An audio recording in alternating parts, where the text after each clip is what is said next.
पावन बनाते हैं। भगवान वाक्य मुझे याद करो तो तुम पावन बन जाओगे। तो ज्ञान सागर को याद करो, ज्ञान से ही गति होती है, ज्ञान से ही सदगति होती है। गति माना मुक्ति।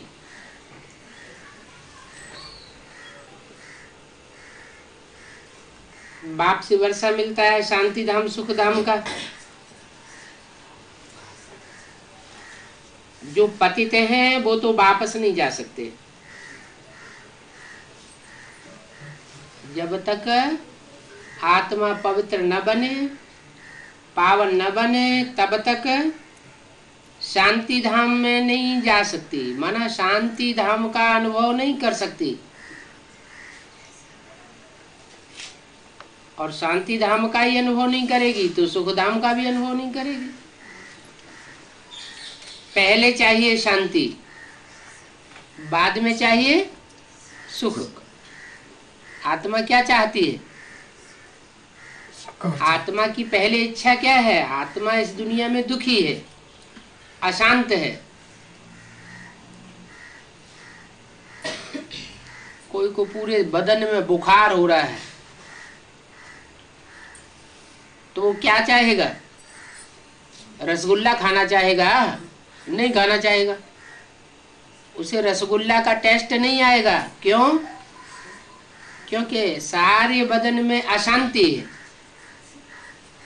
वो पहले चाहेगा शांति, और जब शांति मिल जाएगी, बुखार उतर जाएगा, तो चाहेगा कि हमें अच्छा अच्छा खाने के लिए भी मिले। तो इंद्रियों का सुख भी चाहेगा। तो पहली शर्त है, आत्मा चाहती है शांति मिले। दुख की दुनिया में अशांत होती है आत्मा, वो शांति चाहती है।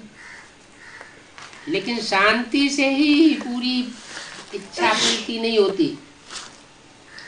शांति के बाद हर आत्मा की ये भी इच्छा है कि वो इंद्रियों से सुख भी भोगे, दुख न भोगे।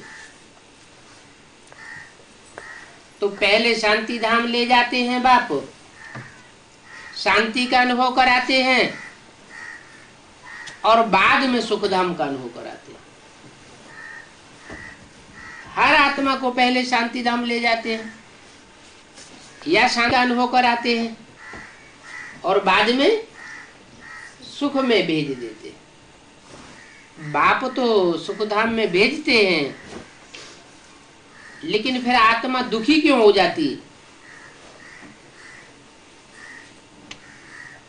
हर आत्मा के अंदर अपने अपने पार्ट्स भरे हुए हैं।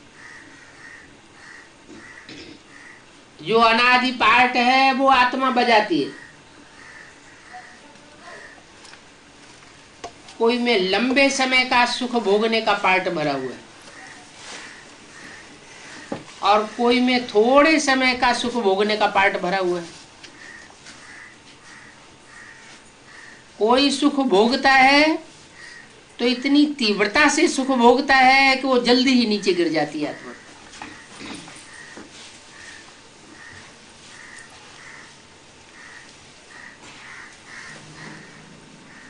जैसे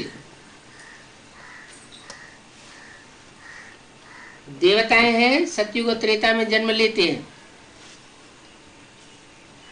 जन्म लेते हैं, जन्म लेते लेते नीचे तो सब उतरते हैं।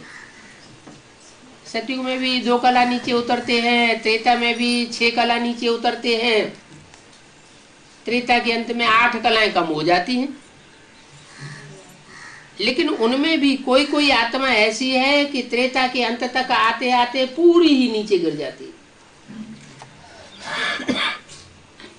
और कोई कोई आत्माएं पूरी नीचे नहीं गिरती। तो इसका क्या कारण हुआ? जो पूरी नीचे गिरती है, पूरी पतित बनती है, उसमें ऊपर से आने, परम धाम से आने वाली आत्मा प्रवेश करती है। कौन? इब्राहिम, जो द्वापर के आदि में आता है, पहला पहला धर्म पिता, विधर्मी, विदेशी, वो प्रवेश करता है, क्योंकि उस आत्मा को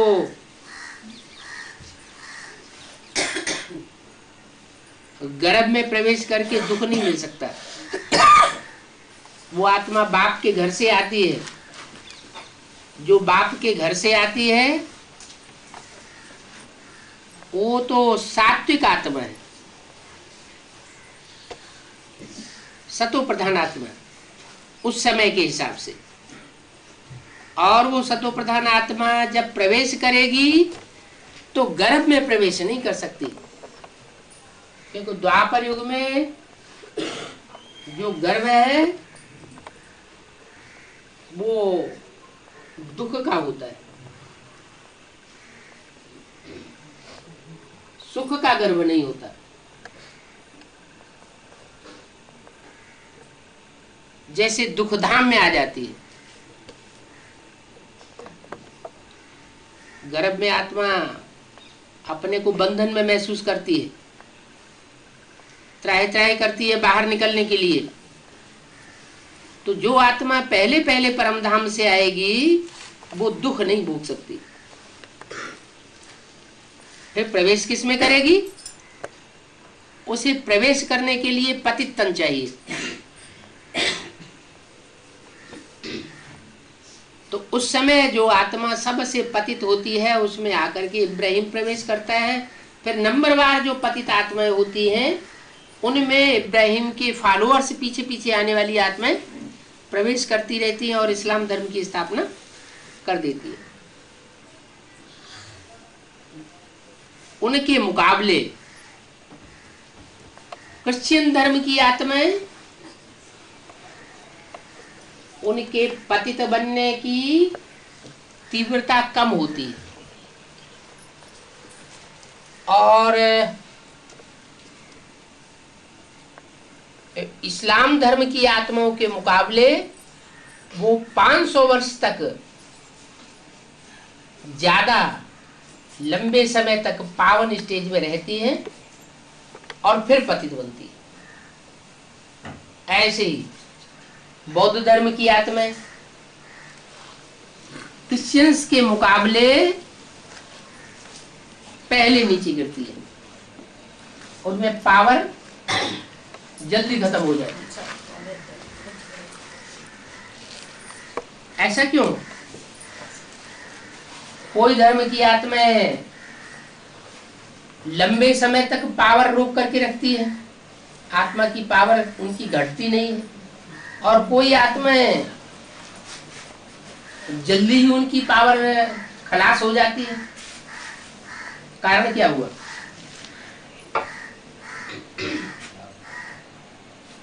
इस्लाम धर्म की जो आत्माएं हैं उनके जन्म जन्मांतर की आदत है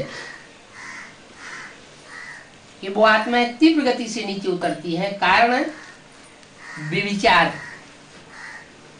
सबसे जास्ती व्यभिचार में जाने वाली आत्माएं है इस्लाम धर्म। उनके मुकाबले कम व्यभिचारी बनते हैं बौद्ध धर्म की आत्मा। ऐसे तो बौद्ध धर्म में पहले पहले सन्यास था, बहुत पवित्र रहते थे, लेकिन थोड़े ही समय के बाद बौद्धियों में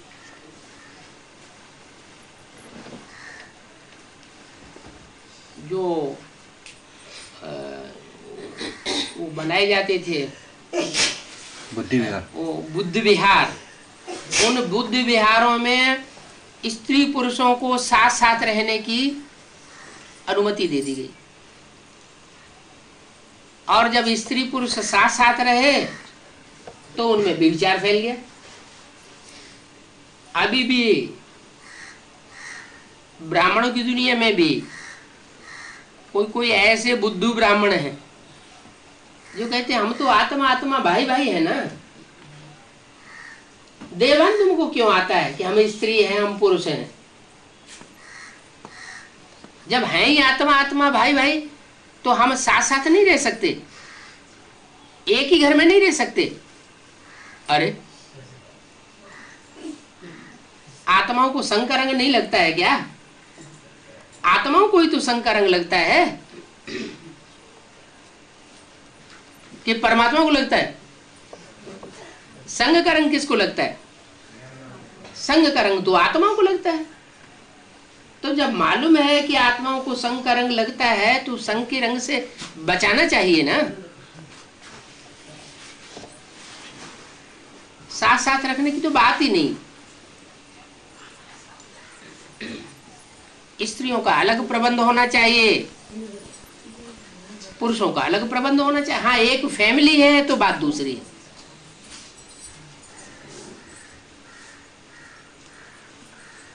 तो बौद्ध धर्म में ये बुद्धूपना आ गया, उन्होंने साथ साथ रहना शुरू कर दिया तो व्यभिचार तेजी से फैला, और बौद्ध धर्म जो बड़ी तेजी से आगे बढ़ रहा था, संसार में फैल रहा था, उनका पराभव हो गया, पतन हो गया। बौद्ध धर्म जितना पुराना है विदेशियों के बीच में, उसके मुकाबले उसकी राजाई बहुत कम चलती है। सिर्फ आरंभ के 500, 400, 500 साल तक उनकी राजाई कायम रहती है और बाद में राजाई नष्ट हो जाती है। उसके बाद आते हैं क्रिश्चियंस जो है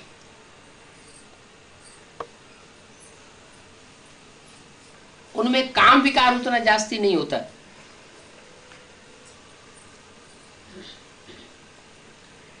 क्रिश्चियंस होते हैं ठंडे देश के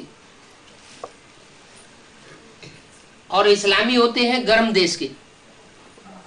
अरब देश गर्म देश है, जहां गर्मी जास्ती होती है तो वहां इंद्रियों में भी गर्मी आती है। इंद्रियां अपने को कंट्रोल करने में सक्षम नहीं रहती, और वहां पानी भी कम होता है। पानी तो ठंडा करने वाली चीज है, तो पानी न होने की वजह से वो और भी अपने को कंट्रोल नहीं कर पाते। ऐसे ही जैसे कि ज्ञान जल है, हमको बाबा ज्ञान जल में डुबो करके रखता है, तो ज्ञान जल में डूबे हुए होने के कारण हमारी इंद्रियों में ठंडक आती है, शांति महसूस होती है। बाबा की याद में रहने से जितना हम याद में रहने की प्रैक्टिस करते हैं उतना हमारी बुद्धि सूक्ष्म बनती है और ज्ञान का मनन चिंतन मंथन भी जास्ती चलता है। जास्ती ज्ञान का मनन चिंतन मंथन चलता है तो इंद्रियां जो है वो शांत रहती है, अशांति से मुक्ति मिलती है। क्रिश्चियंस वो भी ठंडे देश के हैं। ठंडे देश के होने के कारण मुसलमानों के मुकाबले, इस्लामियों के मुकाबले उनमें काम विकार तो उतना नहीं पड़ता। हालांकि व्यभिचारी तो होते हैं, लेकिन क्रोध बहुत होता है, और वो क्रोध भी ठंडा क्रोध, बाहर से पता नहीं लगता कि ये क्रोध कर रहे हैं। बाहर से बड़े शांत स्वभाव होकर के दिखाई पड़ेंगे और अंदर से उनको क्रोध भरा हुआ है, तो वो क्रोध विकार जो है वो भी उनको नीचे लाता है। लेकिन बाबा कहते हैं क्रोधी को पतित नहीं कहेंगे और कामी को पतित कहेंगे। क्रोधी जो है उसकी आंखों में क्रोध आता है, मुख में क्रोध आता है, लाल लाल हो जाता है, आंखें लाल लाल हो जाएंगी। और जो कामी है उसकी श्रेष्ठ इंद्रियों में तेज नहीं आता, गर्मी नहीं आती, उसकी भ्रष्ट इंद्रियों में गर्मी आती है। तो ये जो श्रेष्ठ इंद्रियां हैं वो कम पतन करने वाली है, और जो भ्रष्ट इंद्रियां हैं वो शक्ति को तेजी से क्षीण करती है। इसलिए इस्लामियों के मुकाबले, बौद्धियों के मुकाबले जो क्रिश्चियंस है वो कम पतित बनते हैं। बाबा भी क्रिश्चियंस और क्राइस्ट की राशि मिलाते हैं मुरलियों में। क्रिश्चियन की राशि, क्राइस्ट की राशि और कृष्ण की राशि एक बताई। उसका प्रूफ भी मिलता है सीढ़ी के चित्र में। राम वाली आत्मा ज्यादा नीचे गिरती है, कांटों की सैया पर दिखाई गई है सीढ़ी में, और कृष्ण वाली आत्मा एकदम गिरी हुई नहीं है, खड़ी हुई है। माना पुरुषार्थ में खड़े होकर के रहती है। फिर भी जितना भी उन्होंने अपने शरीर से पुरुषार्थ किया, वो पुरुषार्थ चैन की बंसी बजाते हुए किया। कोई बहुत तकलीफ पुरुषार्थ में अनुभव नहीं होती। जबकि राम वाली आत्मा ज्यादा ही नीचे गिरती है।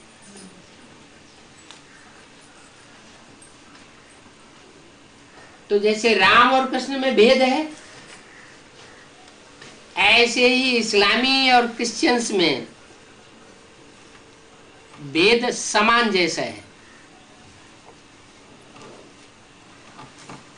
वो बनते हैं काले लंगूर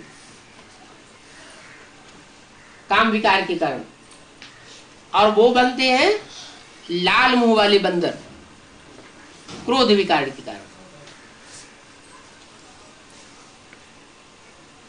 पतन ज्यादा किसका होता है?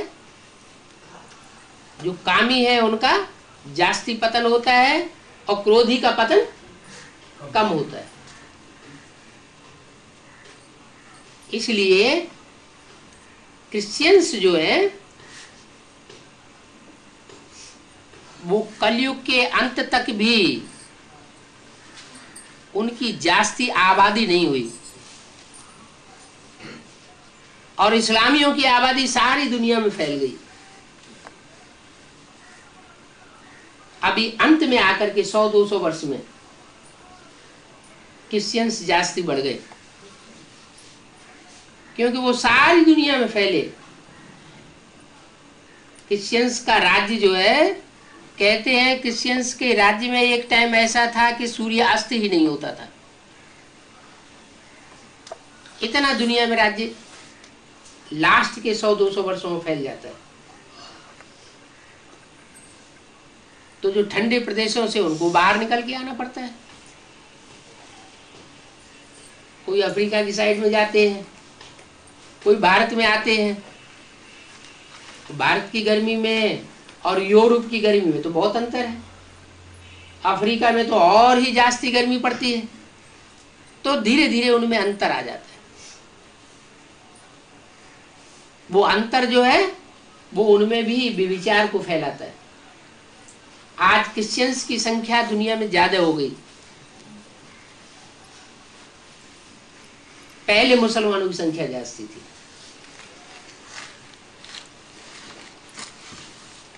तो कुछ आत्माएं होती हैं कम पतन वाली, धीरे धीरे पतित होती है, और कुछ आत्माएं बड़ी तेजी से पतित होती है। पतन होने का, पतित होने का कारण क्या बताया? कोई धीमी धीमी गति से पतन होती है, कोई तेजी से पतन होती है। उसका कारण क्या हुआ? काम विकार। काम विकार नहीं, बेविचार। अनेकों में इंद्रियां, अनेकों में बुद्धि आसक्त होना, अटैचमेंट होना,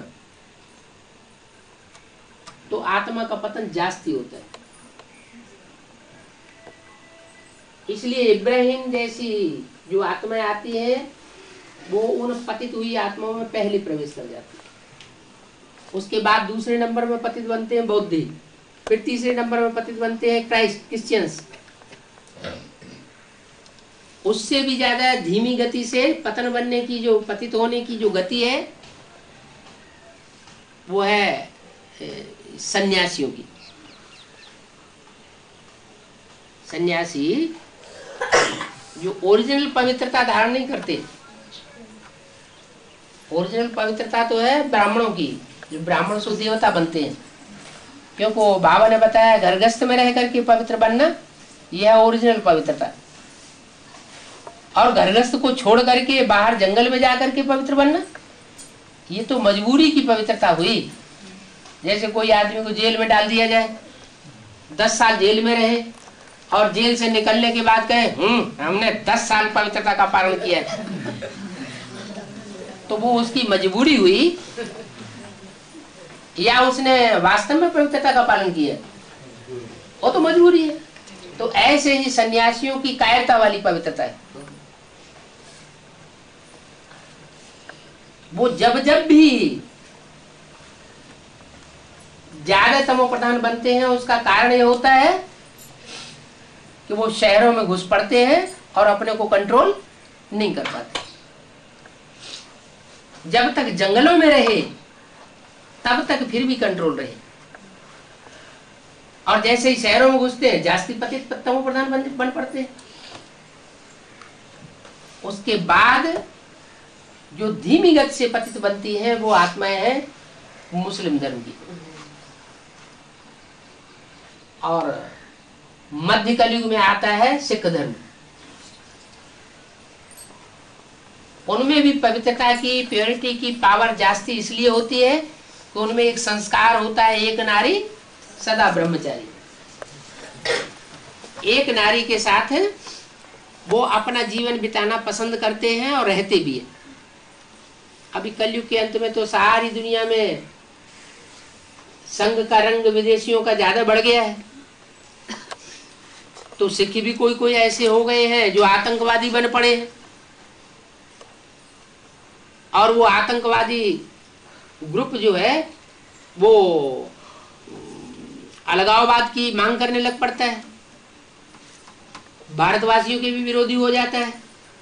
नहीं तो सिखों में यूनिटी जास्ती रही, क्योंकि उनमें भारतवासियों जैसी प्योरिटी रही, देवताओं जैसी प्योरिटी। लेकिन मुसलमानों का संग ज्यादा रहा, क्योंकि सिख धर्म का फैलाव होता है पंजाब की साइड में, सिंध प्रांत में, जहां पंजाब में मुसलमानों के आक्रमण हमेशा होते रहे, क्रिश्चियंस के आक्रमण होते रहे। तो मुसलमानों और क्रिश्चियंस के संग के रंग में वो आत्मा जास्ती आई। संग का रंग जास्ती लगता है तो कुछ न कुछ तो असर पड़ता ही है। उसके बाद आते हैं आर्य समाजी। आर्य समाजी जो आत्माएं हैं, उनकी खासियत यह है कि वो द्वापर युग के आदि से ही दूसरे दूसरे धर्म में कन्वर्ट होते रहे। सबसे जास्ती गिरी हुई आत्माएं। इस्लाम धर्म आया तो इस्लाम धर्म की आत्माओं के प्रभाव में आ गए। क्रिश्चियन धर्म आया तो क्रिश्चियंस के प्रभाव में आ गए। मुस्लिम धर्म आया तो मुसलमानों के प्रभाव में आ गए। माना वो सबके प्रभाव में आते रहते हैं। ज्यादा प्रभाव में आने के कारण वो आत्माएं भारतीय होते हुए भी विदेशियों से बदतर हो जाती है। किसी धर्म पर उनकी आस्था नहीं रहती। जब किसी धर्म पर आस्था ही नहीं रहेगी, विश्वास नहीं रहेगा, निश्चय नहीं बैठेगा, निश्चय उखड़ता रहेगा, तो रिलीजन इज माइट का आ जाता है। धर्म में ही तो ताकत होती है, और जो अपने धर्म को बार बार छोड़ता रहे तो वो आत्मा अनिश्चय और अविश्वास के कारण कमजोर हो जाती है। तो सबसे जास्ती कमजोरी आती है आर्य समाजियों में। और वो आर्य समाज कलयुग के अंत में इस संसार में प्रत्यक्ष होता है, जब से महर्षि दयानंद आए।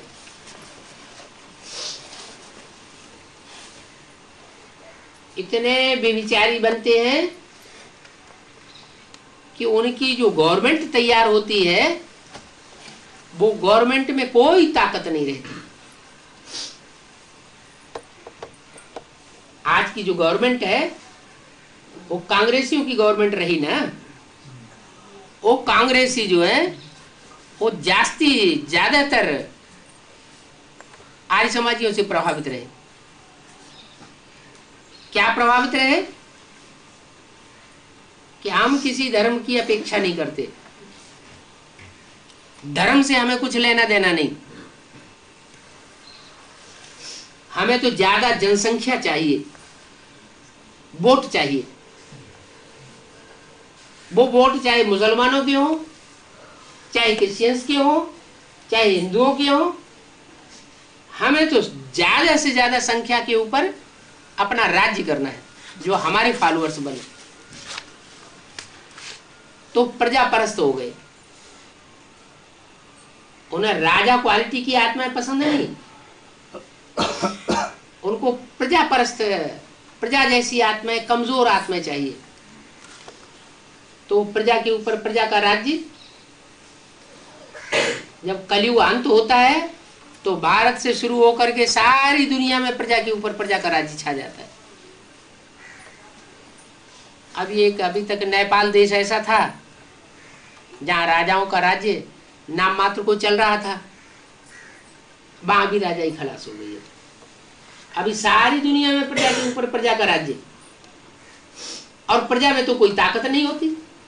ताकत राजा में होती है या प्रजा में होती है? राजाओं में ताकत होती है। क्यों ताकत होती है राजाओं में? प्रजा में ताकत क्यों नहीं होती है? प्रजा हुजूम की हुजूम, ढेर की ढेर, और राजा एक होता है। और राजाओं को राजा बनाया किसने? राजाओं को राजा बनने की शिफ्ट किसने दी? हाँ, इंद्रियों को कंट्रोल करने की, अपनी इंद्रियों पर राजा ही करेगा सो बड़ा राजा बनेगा। तो ये शिफ्ट है, ये पढ़ाई किसने सिखाई? शिव बाबा ने सिखाई। और शिव बाबा तो सर्वशक्तिवान, उससे ज्यादा शक्तिवान तो कोई धर्म पिता होता ही नहीं। वो मनुष्य गुरु, मनुष्य धर्म पिताएं जो होते हैं वो तो शक्तिहीन होते हैं। वो इतने शक्तिहीन होते हैं, खुद भी इस सृष्टि में आकर के नीचे गिरते हैं और अपने फॉलोअर्स को भी नीचे गिराते हैं, नीचे गिराने के निमित्त बनते हैं। थोड़े समय के लिए जब वो आत्मा ऊपर से सतो प्रधान आती है तो इस सृष्टि रूपी रंगमंच पर जगह जगह पर थोड़ी मकान की मरम्मत कर देती है, रिपेयरिंग। अब वो रिपेयरिंग कितनी देर चलेगी? रिपेयरिंग जो है वो ज्यादा समय नहीं चलती। कोई भी धर्म, मनुष्य गुरु, धर्म पिताएं इस सृष्टि को नया नहीं बना सकते। सारी सृष्टि को पूरे के पूरे तरीके से ढांचा बदल करके नया बनाने की ताकत एक परमपिता परमात्मा की है। तो वो आकर के राजा ही स्थापन करते हैं। क्या शिव बाबा का कहना है कि प्रजा के ऊपर प्रजा का राज्य है, बेकायदे राज्य। ये कोई कायदा कानून नहीं है कि प्रजा के ऊपर प्रजा राज्य करे। राजाओं का राज्य चाहिए। और आर्य समाजियों ने क्या कर दिया? जो आर्य समाजी आए वो आधे नास्तिक होते हैं। वो भगवान को तो मानते हैं, निराकार को तो मानते हैं, लेकिन साकार देवताओं को मानते ही नहीं। अब जब साकार ही नहीं होगा, अगर परमात्मा इस सृष्टि पर आकर के साकार नहीं बनेगा तो देवताएं कैसे रचेगा? तो देवताएं जब नहीं रचे जाएंगे तो देव आत्माओं की तो राजाई होती है, देव आत्माओं में राजाई ही चलती है, चाहे सतयुग हो चाहे द्वापर युग हो, वो त्रेता हो, उनकी राजाई चलती है। यहां तक कि कलयुग के अंत में भी आकर के नेपाल में राजा का शासन रहता है, फिर नीचे तो सबको गिरना है, वो नेपाल भी नीचे गिरता है, क्योंकि संघ का रंग जो है वो माया किसी को छोड़ती नहीं है। जो आदि में पतित बनने वाली आत्माएं थी वो तो नीचे गिरती ही रहती है। क्यों? क्योंकि जो आत्माएं जल्दी जल्दी पतित बनती है इस सृष्टि पर आकर के, उनमें ऊपर से आने वाली सोच जल्दी जल्दी प्रवेश करती है।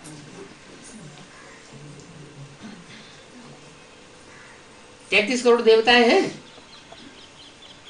33 करोड़, 33 करोड़ देवताओं में से एक एक में सोल प्रवेश करती है ऊपर से आने वाली परम धाम से, और वो सोल प्रवेश करके उनको कमजोर करती है, खुद राजाई भोगती है, और जिसमें प्रवेश करती है उसको अधीन बना के रखती है। उसमें संकरंग भी लगता है। इसलिए बाबा ने बोला स्वधर्म में धर्म से अपने धर्म में रहना ज्यादा अच्छा है, दूसरे धर्म में कन्वर्ट होना अच्छा नहीं है। तो जिनमें ऊपर से आने वाली आत्माएं प्रवेश करती हैं वो फिर दूसरे धर्म में कन्वर्ट हो जाती है, उनके अधीन होकर के चलती है। तो जो अधीन होकर के चलता है वो उसमें कमजोरी ज्यादा आती है,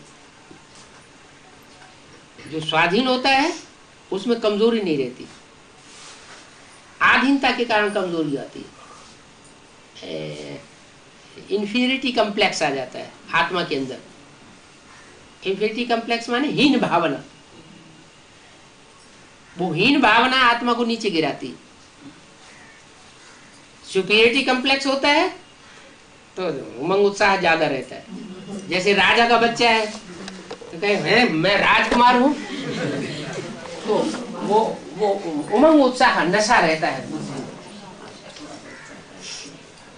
तो ये सुपीरियरिटी कम्प्लेक्स कहां से आता है?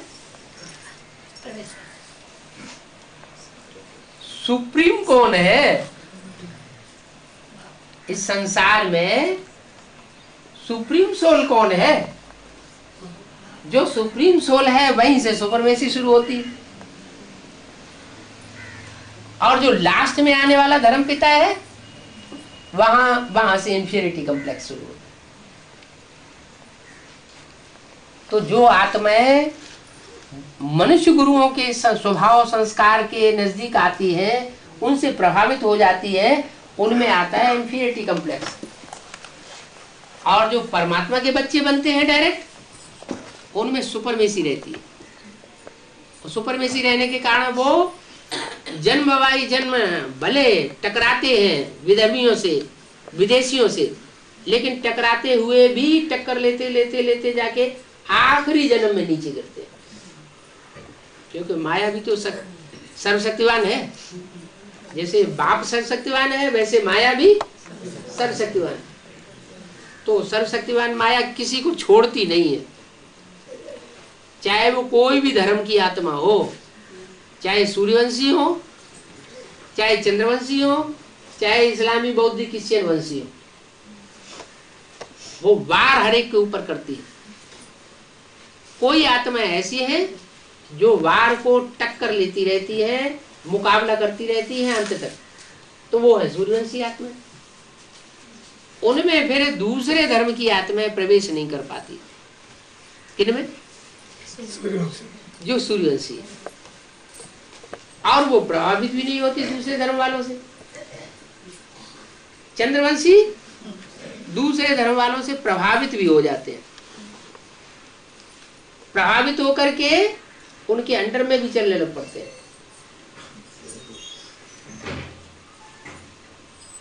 तो वो कमजोरी आ जाती है। सूर्यवंशियों में सबसे जास्ती कमजोरी क्यों आती है? सूर्य गर्म है या ठंडा है? जिसकी पैदाइश गर्मी से होगी उसमें काम विकार जास्ती होगा, या जिसकी पैदाइश ठंडा से होगी उसमें काम विकार जास्ती होगा? गर्मी से। जैसे इस्लामी गर्म प्रदेश के होते हैं, गर्म देश में उनका जन्म होता है तो उनमें काम विकार जास्ती होता है। ऐसे ही सूर्यवंशी जो है वो कलयुग के अंत में आकर के काले मोहड़े वाले लंगूर जैसे महाकामी बनते हैं। और चंद्रवंशी आत्माएं, वो चंद्रमा है ना, ठंडक देने वाला,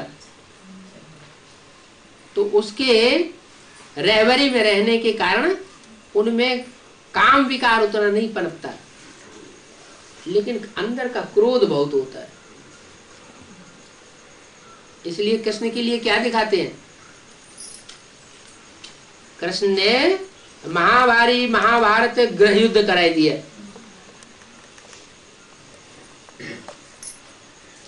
सब कौरवों का, यादवों का नाश हो गया। कृष्ण कौन से कुल के थे? कौरव कुल के नहीं थे, पांडव कुल के नहीं थे, यादव कुल के थे। तो अपने सारे कुल का भी ध्वंस करा दिया, इतना क्रोध आया। जैसे घर में कोई आदमी ज्यादा क्रोधी होता है तो अपने घर के बर्तन ही फोड़ने लगता है, यही नहीं देखता कि हम अपना ही नुकसान कर रहे हैं, इतने क्रोध में आ जाते हैं। और उसमें भी जो ठंडा क्रोध होता है वो तो बहुत ही खतरनाक होता है। शंकर जी का क्रोध गरम क्रोध है, आया और निकल गया, वो खतरनाक नहीं है। और जो क्रोध ठंडा होता है, अंदर ही अंदर क्रोध आ गया, समा गया, बाहर से हंसते रहे, हाँ, वो बहुत खतरनाक होता है। वो अंदर अंदर विकराल रूप धारण करता रहता है, जैसे अंदर से चिंगारी सुलगती रहती है, और जैसे ही मौका देखता है वैसे ही फट पड़ता है।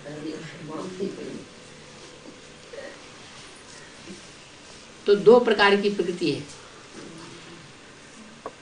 एक ठंडी प्रकृति, एक गर्म प्रकृति।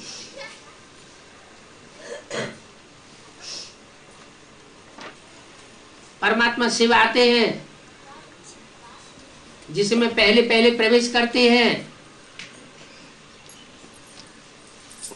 वो होता है ज्ञान सूर्य।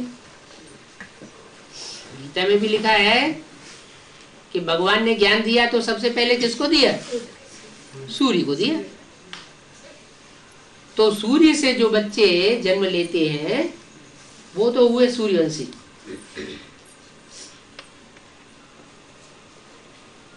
और सूर्य के बाद चंद्रमा सूर्य से डायरेक्ट जन्म नहीं लेता। क्या? चंद्रमा सूर्य से निकला हुआ उपग्रह है या पृथ्वी से निकला हुआ उपग्रह है? नहीं, चंद्रमा डायरेक्ट जन्म नहीं लेता।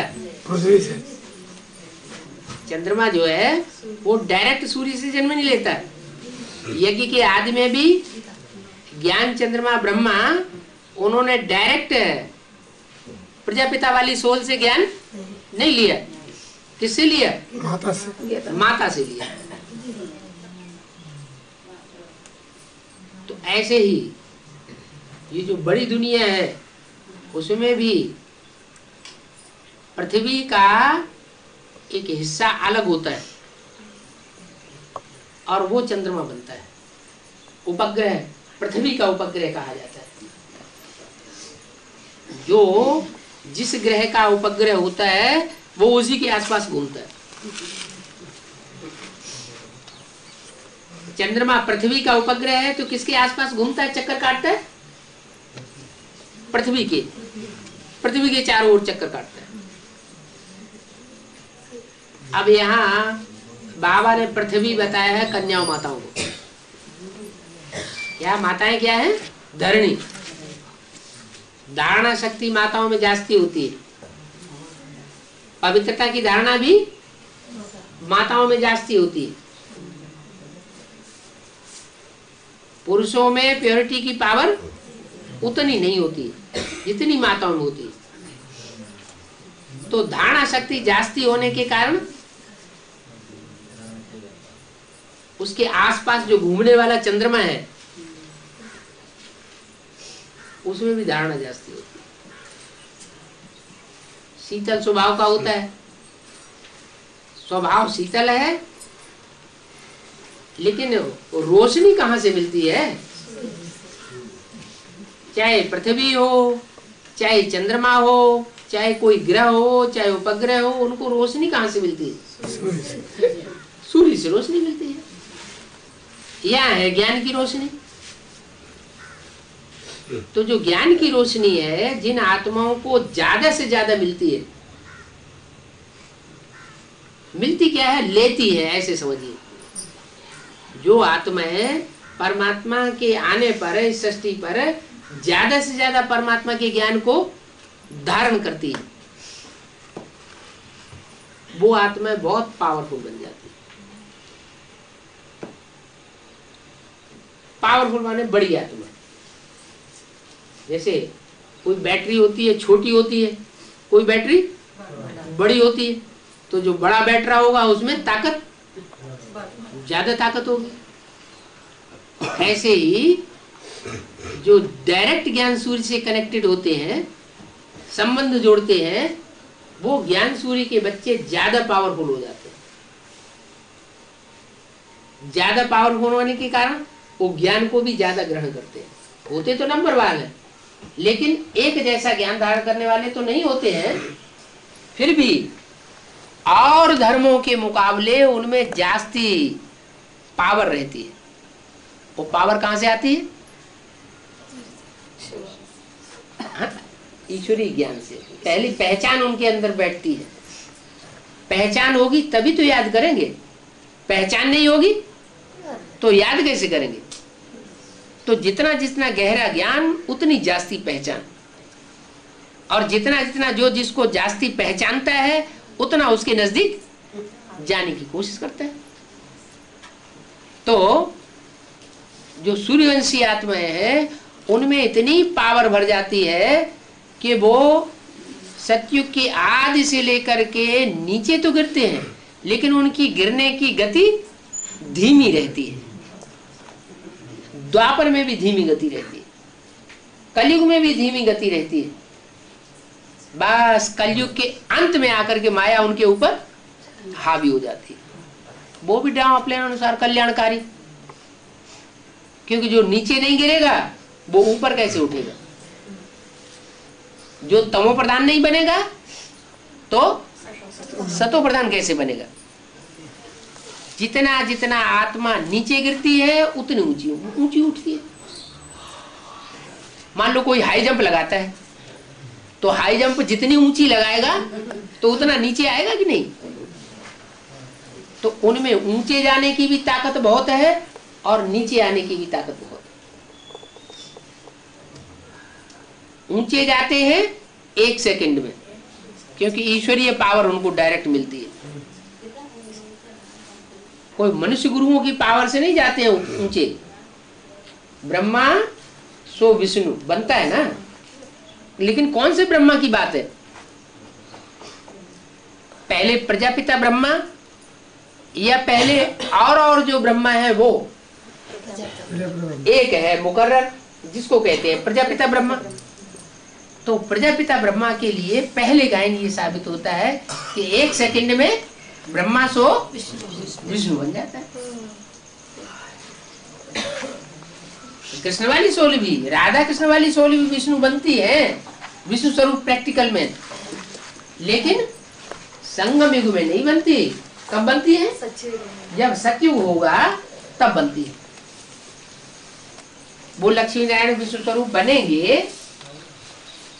वहां भी सतयुग में जो राजाएं होते हैं उनके राज तख्त के पीछे विष्णु का चित्र होता है, जिससे साबित होता है ये सब विष्णु की औलाद की डायनेस्टी है। चाहे पहला नारायण हो, चाहे दूसरा नारायण हो, चाहे सतयुग का तीसरा या चौथा नारायण हो, उन सबकी वंशावली कहां से शुरू होती है? विष्णु की राशि से। और पहला पहला विष्णु का स्वरूप कौन बनता है? राम वाली आत्मा। राम बाप जिसे कहा जाता है वो आत्मा, और राम को कहा भी जाता है सूर्यवंशी।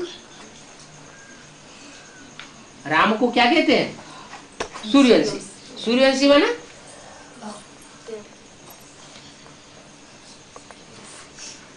सबसे ऊंची हस्ती। जैसे ये दुनिया है, ये दुनिया किसका लोक कही जाती है? शुक्र ग्रह का लोक कही जाती है, या बृहस्पति का लोक कही जाती है, या चंद्रमा का लोक कही जाती है। ये 9 ग्रह है ना दुनिया में। तो कौन सा लोक कहा जाता है? बृहस्पति लोक नहीं कहा जाता। भूलोक, भू माना पृथ्वी लोक। पृथ्वी तो पृथ्वी का जो दायरा है वो पृथ्वी तक ही उसका प्रभाव रहेगा। सौर लोक, सूर्य, ये सारी सृष्टि में जो भी देखने में आते हैं, चांद सितारे वगैरह सब, उसको कौन सा लोक कहा जाता है? सौर लोक। सौर लोक माने सूर्य का लोक। माना एक ही ऐसी हस्ती है जिसका सारी दुनिया के ऊपर प्रभाव होता है। विष्णु का प्रभाव देवताओं के ऊपर ही रहता है। राक्षस विष्णु के प्रभाव को मानने वाले नहीं होते। और वो देवता कौन है जिसको देवताएं भी मानते हैं और राक्षस भी मानते हैं? वो शंकर है। शंकर ही एक ऐसा देवता है जो इस सारी सृष्टि में सबके द्वारा मान्य है। चाहे गलीज से गलीज आत्माएं हो, राक्षसी स्वभाव की हो, और चाहे दैवी स्वभाव की हो, सब उसको अपना बाप मानते हैं। तो वो हुआ ऐसी सोल, और उनके फॉलोअर्स भी ऐसी सोल हुए जो धीरे धीरे नीचे उतरते हैं। और धर्म की आत्माएं तीव्रता से नीचे उतरती है। और जितनी ज्यादा तीव्रता से नीचे उतरने वाली होंगी, यानी बैटरी उनकी जल्दी खारिज होती है।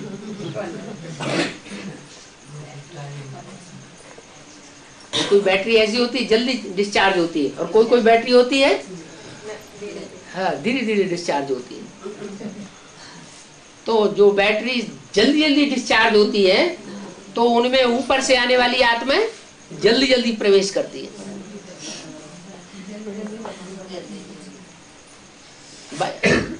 देवताएं तो सिर्फ 33 करोड़ है, और ऊपर से आने वाली आत्माएं कितनी है?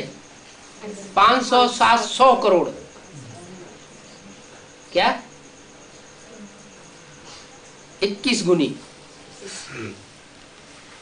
100 करोड़ में 33 करोड़ का भाग दिया जाए तो कितना गुना हुआ ना? 3 गुना। 100 करोड़ माना 33 33 33, 3 बार 33 को जोड़े तो जाएगा 100 करोड़ है। अब वो 100 करोड़ तो नहीं है, वो तो है 700 करोड़। 700 करोड़ तो 3 को 7 से गुणा कर दिया जाए तो आता है 21। माने कोई आत्माएं ऐसी भी हैं जिनमें ऊपर से आने वाली आत्माएं प्रवेश 21 बार भी करती है। तो कितनी व्यभिचारी हो गई। उनके व्यभिचार का तो पारावार ही नहीं रहा। और जिनमें कलयुग के अंत तक दूसरे धर्म की आत्माएं प्रवेश ही नहीं करती, सिर्फ अंत में जो देवतावाण की आत्मा है वो ही प्रवेश करती है। जैसे राम वाली आत्मा में कौन प्रवेश करता है? चंद्रमा। ज्ञान चंद्रमा ब्रह्मा प्रवेश करता है, वो तो देवता वाली आत्मा है। तो पतन की गति जितनी धीमी होती है उतनी कम धर्म की आत्माएं प्रवेश करेंगी, और पतन की गति जितनी ज्यादा तीव्र होती है उतने दूसरे धर्म की आत्माएं जास्ती प्रवेश करती है। जास्ती प्रवेश करेंगी तो जास्ती व्यभिचारी बनेंगी, जास्ती व्यभिचारी बनेंगी तो उनकी बैटरी जल्दी डिस्चार्ज होगी। హైదరాబాద్ నుంచి ఆమె వచ్చింది, మబ్బిని వచ్చింది మనం हैं तो ये पावर मिलती कब है? संगम युग में, जब हमारी बुद्धि में ज्ञान बैठता है तो वो पावर मिलती है। वो ज्ञान कोई आत्मा में तो जल्दी बैठ जाता है, किसी को थोड़ा सा सुनाओ और खट से ज्ञान को कैच कर लेती है। तो बाबा कहते हैं ये हमारे कुल का है। जो हमारे कुल का होगा थोड़ा सा सुनेगा, थोड़ा सा सुन करके हमारी बात को पकड़ लेगा और मानने लग पड़ेगा, चलने लग पड़ेगा। कोई कोई आत्माएं होती हैं जल्दी कैच नहीं करती है, जिरहबाजी करती है, संघर्ष करती है, वाद विवाद करती है। इसका मतलब जितना जास्ती वाद विवाद करके कोई हमारी बात को मानता है उतना ही वो दूसरे धर्म में कन्वर्ट होने वाला है। जो आर्य समाजी है वो बेसिक नॉलेज में भी शुरू से लेकर अंत तक विरोध करते रहे। आर्य समाजियों ने बहुत विरोध किया। इसका मतलब क्या हुआ कि वो आदि से लेकर के अंत तक विरोध करने वाली आत्मा है। वो देवता धर्म को स्वीकार ही नहीं कर पाती, क्योंकि वो दूसरे दूसरे धर्मों में कन्वर्ट होती रहती है, सभी धर्मों में कन्वर्ट होती रहती है, इसलिए असलियत को नहीं पहचान पाती। जो किसी धर्म में कन्वर्ट नहीं होता वो असलियत को पहचानता है, जल्दी पहचानता है। यहां भी ब्राह्मणों की दुनिया में कुछ आत्माएं हैं, ये जान लेती है कि ये ज्ञान जो सुना रहे हैं बहुत अच्छा सुनाते हैं। एडवांस वाले जो हैं ज्ञान तो इनका बहुत बढ़िया है, लेकिन फिर स्वीकार करने के लिए मना कर देते हैं, हम मानेंगे नहीं। क्यों ऐसे क्यों कहते हैं? जब अच्छा है तो स्वीकार कर लेना चाहिए, क्यों नहीं स्वीकार कर पाते हैं? हाँ, क्योंकि दूसरे धर्म पिताओं के प्रभाव में जास्ती रहे हैं। प्रभाव में रहना माने उनकी प्रजा बन करके रहे। किसी से प्रभावित होना माना प्रजा बन जाना। तो जास्ती प्रभावित होती है आत्मा तो फिर दूसरे धर्म में कन्वर्ट होने की आदि बन जाती है। प्रभावित एक से होना चाहिए या अनेकों से प्रभावित होना चाहिए? है एक से प्रभावित होना चाहिए। अनेकों से प्रभावित होने वाली को तो वैश्या कहा जाता है। वैश्याएं तो बहुत दुखी होती है। तो बाप कहते हैं मैं आकर के शिवालय स्थापन करता हूं, और जितने भी धर्म पिता हैं वो सब इस दुनिया को वैश्यालय बनाते हैं, और दुनिया में रहने वाली जो भी आत्माएं सबको प्रभावित होने वाला बनाते हैं। प्रभावित होने वाला माने प्रजा बनाते हैं। प्रजा बनाते हैं माना अधीन बनाते हैं। क्या अधीन बनावेंगे? और मैं शिव बाबा क्या करते हैं? मैं अधिकारी बनाता हूं, माने राजा बनाता हूं। तो तुम हो मेरे राजा बच्चे। कौन है राजा बच्चे? जो ज्यादा से ज्यादा जन्मों तक आत्मिक स्टेज में टिकने वाले हैं। आत्मा और शरीर। शरीर माना 5 तत्व। 5 तत्व का पुतला पृथ्वी जल वायु अग्नि आकाश, इनसे बनता है 5 तत्वों का पुतला शरीर। और इस शरीर को धारण करती है आत्मा। आत्मा जो है वो इस शरीर रूपी चोले में बैठने वाली है। तो शरीर रूपी चोले को चलाने वाली हुई ना। लेकिन अगर आत्मा इंद्रियों के अधीन हो जाए तो चलाने वाली हुई या चलने वाली हुई? चलने वाले। वह तो चलने वाली हो गई। तो माया जो है वो देहभान के कारण आत्मा को अधीन बनाती है। और शिव बाबा, उनको तो देह अपनी है ही नहीं।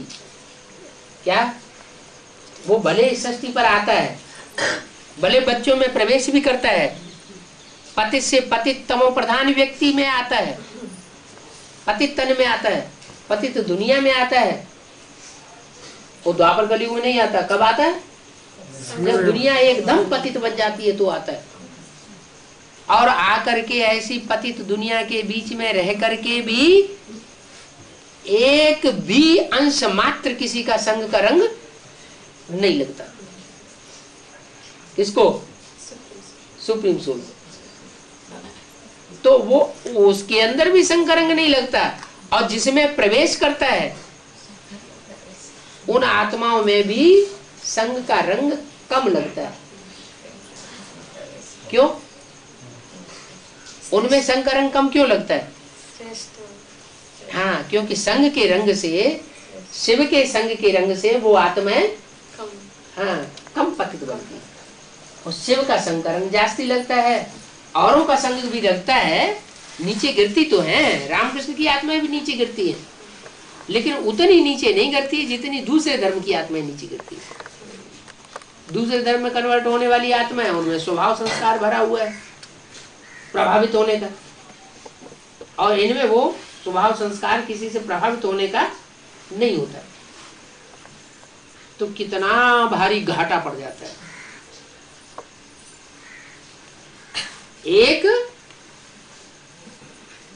की बात सुनना और अनेकों की बातें सुनना।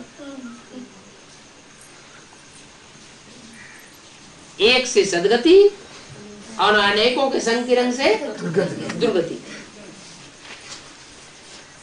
तो समझा जा सकता है कि राम वाली आत्मा ज्यादा पतित बनती है, वो तो ठीक है। लेकिन ज्यादा सुखी कौन बनता है? राम वाली आत्मा ज्यादा सुखी बनती है या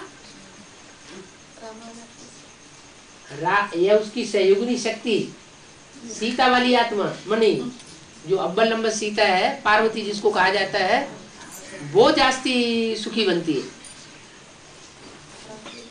है? राम वाली आत्मा जास्ती सुखी बनती है?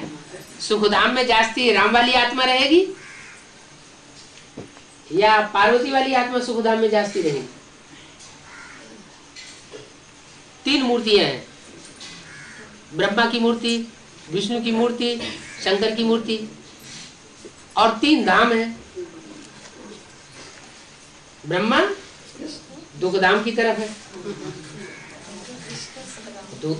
ब्रह्मा दुखधाम की ओर है ना, तो दुखधाम का संग का रंग उसको जास्ती लगता है, तो दुखधाम। और विष्णु सुखधाम का मुखिया, और शंकर शांति धाम का मुखिया। शांति धाम की ज्यादा नजदीक है, दुखधाम से बहुत दूर है। और विष्णु सुखधाम वासी।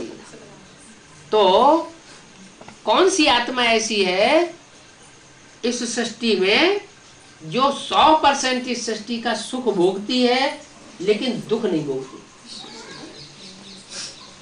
विष्णु तो कोई आदमी नहीं होता है, लेकिन विष्णु के गुण स्वभाव संस्कार धारण करने वाली कोई तो आत्मा होगी नहीं? जो नई दुनिया स्थापन होगी, तो नई दुनिया की स्थापना में स्वर्ग का गेट कौन खोलेगा? अकेली जगदम्बा खोलेगी या छोटी मम्मी, बड़ी मम्मी और दूसरी माताएं भी साथ में होंगी? दूसरी माताएं भी साथ में होंगी ना। लेकिन जगदम्बा उतना सुख नहीं भोगती इस सृष्टि का। क्यों? क्योंकि जगत की अम्बा है, देवताओं की भी अम्बा है और राक्षसों की भी अम्बा है। जैसे ब्रह्मा की रहबरी में यज्ञ के अंदर राक्षसी आत्माएं पली, अब तक भी पल रही है, और चंद्रवंशी आत्माएं भी पली, देवतावर्ण की आत्माएं, और सूर्य के समान पाठ बजाने वाली आत्माएं नहीं पली, वो यज्ञ के आदि में ही चली गई, क्योंकि वो डायरेक्ट सूर्य के बच्चे हैं, उनको वो सहन नहीं कर सके। वो ही आत्माएं, यज्ञ की आदि वाली आत्माएं, जब ब्रह्मा शरीर छोड़ देता है तब फिर वो आती है। यज्ञ के अंदर आकर के जो ज्ञान ब्रह्मा के मुख से बाबा ने सुनाया, वो उस ज्ञान की तह को पकड़ लेती है, क्योंकि शिव का उनमें प्रवेश होता है। शिव आएगा तो अपने सूर्यवंशी बच्चों में प्रवेश करेगा, या चंद्रवंशियों में, इस्लाम वंशियों में, बौद्ध वंशियों में प्रवेश करेगा, तो सूर्यवंशी बच्चों में प्रवेश करता है। तो जिन बच्चों में प्रवेश करता है उनमें ताकत जास्ती आ जाती है, उनको कहा जाता है रुद्रमाला के मणके, रौद्र रूप धारण करने वाले, विकराल रूप धारण करने वाले। जब विकराल रूप धारण करते हैं तो यज्ञ का विध्वंस कर देते हैं। अब ये यज्ञ चल रहा है ज्ञान यज्ञ, ये ज्ञान यज्ञ का फाउंडेशन भी उन आत्माओं ने यज्ञ की आदि में डाला था। अब उनमें ये भी ताकत है कि सारे ज्ञान यज्ञ का विध्वंस भी कर देंगे। कब करेंगी? जब संगठन तैयार हो जाए। कौन सा संगठन? जो असल सूर्यवंशी है, अष्टदेव, उनका संगठन इतना मजबूत बन जाए, पावरफुल बन जाए, उसके बाद फिर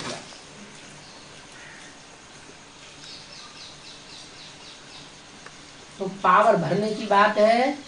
उसका मूल कारण है ज्ञान को धारण करना गहराई से। ज्ञान को धारण कब करेंगे?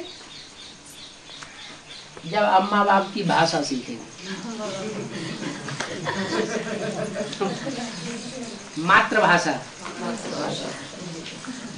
तो मातृभाषा होगी तो डायरेक्ट पढ़ाई पढ़ेंगे, और मातृभाषा नहीं मालूम होगी तो बीच वाले गुरुओं से जैसे बताएं, जैसे समझा देवे वैसे लेना पड़ेगा, तो आत्मा फिर कमजोर बन सकती है।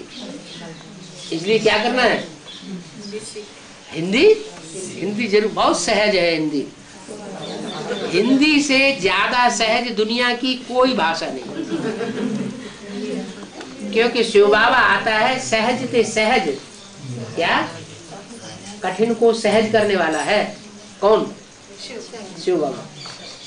तो वो हिंदी भाषा में ही पढ़ाता है, ताकि अगर कोई हिम्मत करे, बूढ़िया भी हिम्मत करे, तो वो भी हिंदी सीख सकती है। ओम शांति।